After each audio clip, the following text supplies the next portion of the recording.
কিরে ইমন, তুই যে বললি তোর হাজবেন্ড নাকি অসুস্থ, সে তো এখানে বসে দিব্যি কফি খাচ্ছে।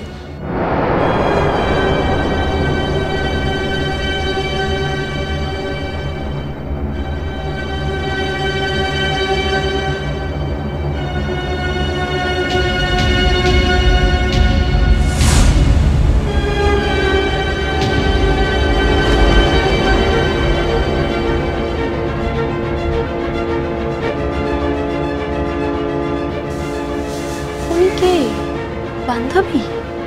কিরে ইমন, তোর বর যে ডুবে ডুবে জল খাচ্ছে, তুই জানতিস না?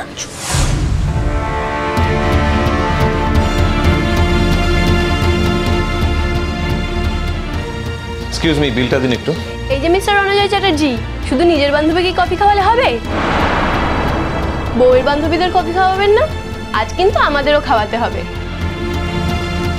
হ্যাঁ শিওর, বসুন না আপনারা বসে কফি খান, আমি বিলটা দিয়ে যাচ্ছি। তবে আমি থাকতে পারবো না।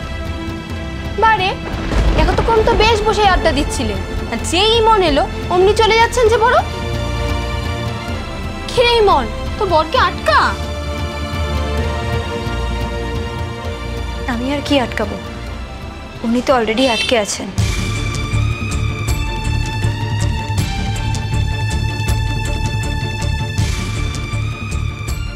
এই চল আমরা গিয়ে বসি।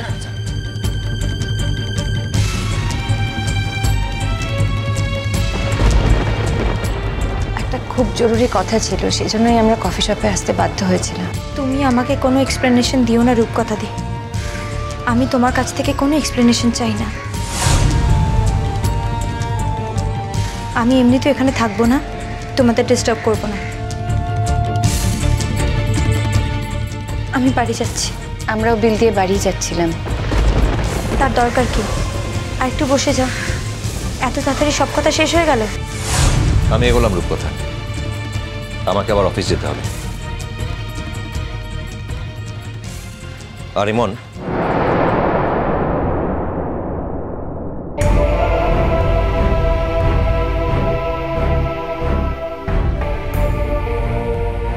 ঘটনা আমার, ব্যাখ্যা তোমার। এই ঘটনাকে তুমি যেভাবে খুশি ব্যাখ্যা করতে পারো, কিন্তু প্লিজ দয়া করে তোমার ব্যাখ্যার মধ্যে দাদা ভাইকে টেনো না। আমি চাই না তুমি দাদা ভাইকে গিয়ে কিছু বলো, কারণ তোমার ব্যাখ্যা শুনলে দাদা ভাই কিন্তু নিজের সংসার থেকে আবার মুখ ঘুরিয়ে নেবে। যদি সংসার করার কোনো সম্ভাবনা থেকেও থাকে, সেটাও মিটে যাবে, আমি যেটা চাই না। এটুকুই বলার ছিল। আমি চাই দাদা ভাই সংসারী হোক, এবং সেটা রূপকথার সঙ্গে।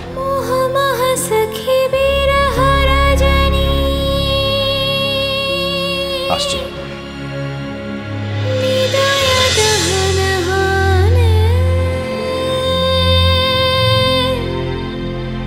सपन चकित सपन रहित विरह दिवस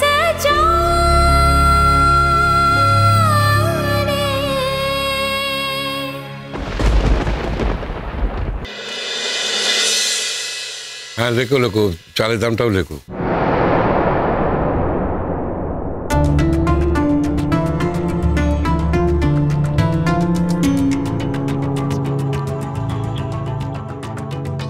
কত হলো একবার দেখো দেখি। দেখছি। কি ব্যাপার, হঠাৎ এত ঘটা করে পেন নাম? হ্যাঁ, আজ আমার জন্মদিন নাকি? রোজ জন্মদিন হচ্ছে?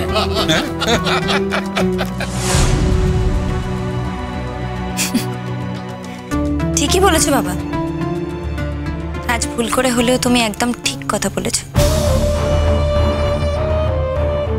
আজ আমার একটা নতুন জন্ম হলো, জন্মদিন তো বটেই। আশীর্বাদ করো যেন এই জন্মটাতে আমি আমার নিজের মতো করে বাঁচতে পারি, কারোর কাছে আমাকে হেরে না যেতে হয়। ইমন, ব্যাগ গুছিয়ে কোথায় চললি? জন্মদিনের উৎসব পালন করতে যাচ্ছে। জন্মদিনের উৎসব? এই তো সেদিন জন্মদিন পালন হলো, আর কটা জন্মদিন হবে? ওই যে ভাষণ দিল, আজ নাকি ওর নতুন করে জন্মদিন পালন হচ্ছে। বুঝলে বউটা আমাদের বাড়ির এই বউটি আর কিছু জানুক বা না জানুক, কথায় ওর সঙ্গে কেউ পারবে না। আসলে একেবারে মাস্টার।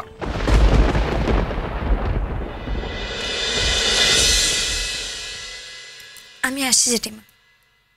আসছি মানে? কোথায় যাচ্ছ তুমি? হ্যাঁ, এই সন্ধ্যে 7টার সময় বাড়ি যাচ্ছ, ফিরবে এটা কখন? আসি বললে হবে? কোথায় যাচ্ছি আমি জানি না, তবে আর ফিরবো না।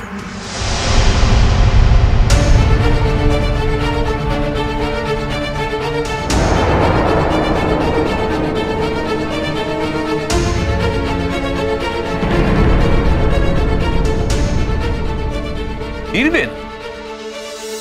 শোনো, তোমার সাহস না দিন দিন মাত্রা ছাড়িয়ে যাচ্ছে, বুঝলে? তুমি এবারে যদি যত যাই করো না কেন, তুমি এরকম সাহস দেখাতে পারো না। বাড়ির বউ সন্ধ্যেবেলা বাড়ি থেকে বেরিয়ে যাচ্ছে, বলছো ফিরবো না? এটাই বাড়ির ধরন নয়। তুমি কি এখনো বোঝোনি?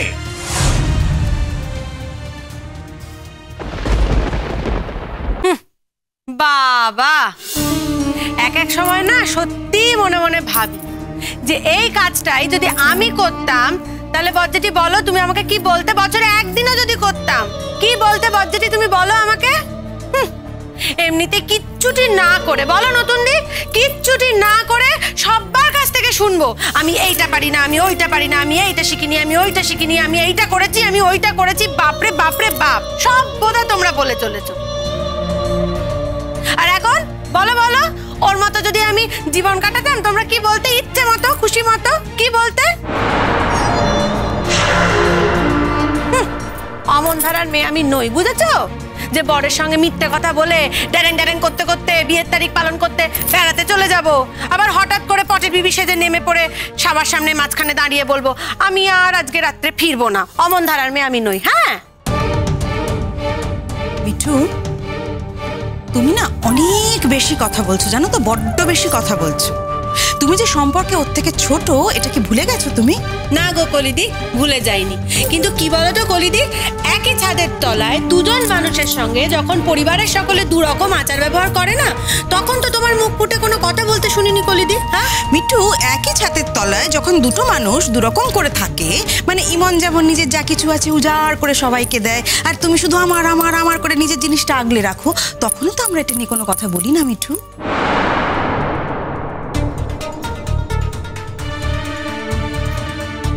ইমন, কোথায় যাচ্ছিস তুই? তুই কিছু বলিস নি তো আমাকে? পিসিমণির বাড়িতে যাচ্ছিস? এখনো ঠিক করিনি মা। এই মেয়ে, শোন, কোথায় যাচ্ছিস? বন্ধুদের সঙ্গে পার্টি শার্টি আছে নাকি? না দাদা ভাই।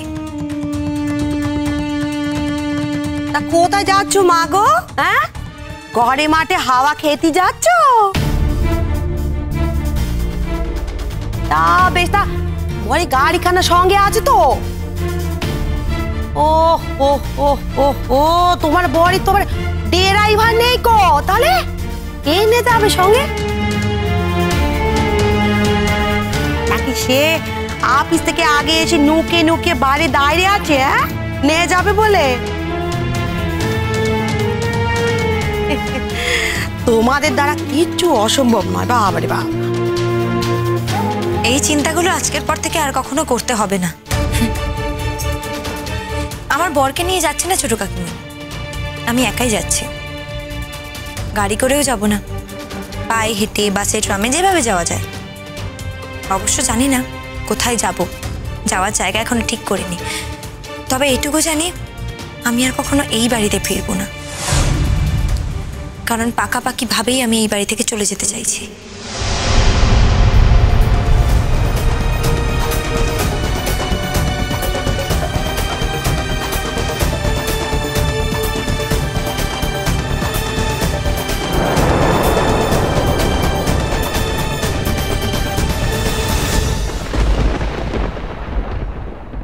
আজ বেলার দিকে রূপকথা আমার ঘরে এসেছিল। এসে আমাকে বলেছিল যে ও আমার সঙ্গে কিছু কথা বলতে চায় জীবনের শেষবারের মতো। আমি শুনতে চেয়েছিলাম। তখনও বললো যে কথাগুলো বাড়িতে বলা সম্ভব নয়, তাই কফি শপে বসে বলতে চাই। আমি রাজি হয়ে গেলাম, কারণ আমি রূপকথাকে নিজের বন্ধু মনে করি, আর আমাদের মধ্যে আজ শুধু এই বন্ধুত্বটুকুই রয়েছে।